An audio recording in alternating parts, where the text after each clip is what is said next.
Napnuan kay papanan ti panagrambak ti Grupo ti bulag iti Baguio City kan Benguet iti Cordillera Month. Baban iti panisangkat iti livelihood training kan workshop para kadag iti makakita a NSTP student.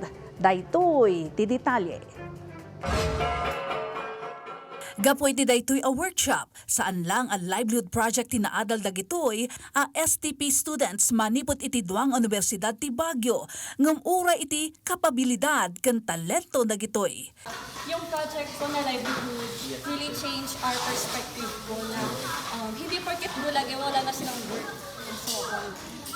They have their own capabilities and specialization. Kastamot ang nalawlaw ganda panggap iti biag dagiti bulag. Na-appreciate po namin dahil sa pamamagitan po nito, parang mas marami po kami nakikilala at natutulungan po. And hindi po parang marami po kaming mga bagay na nare-realize. Daytoy a livelihood project workshop ket panakikaykaysa ti The Blind Gardener Rotary Community Corps ngay dadulwan ni Rubigan iti panagrambak iti Cordillera Day.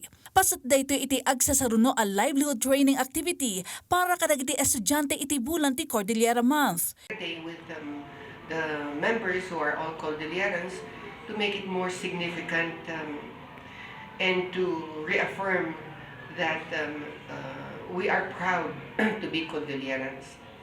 Ti livelihood workshop ket sinuportaran mo ti Barangay Camdas iti syudad ti Baguio. I appreciate the effort of the NSTP students of UC and SLU. Kastamot ang nanayunan pa iti adal ang nasursuro dagiti pimasat a bulag panggap iti foot rug ken pot holder making iti nasao a workshop anay siyangkat iti Camdas Multipurpose Hall.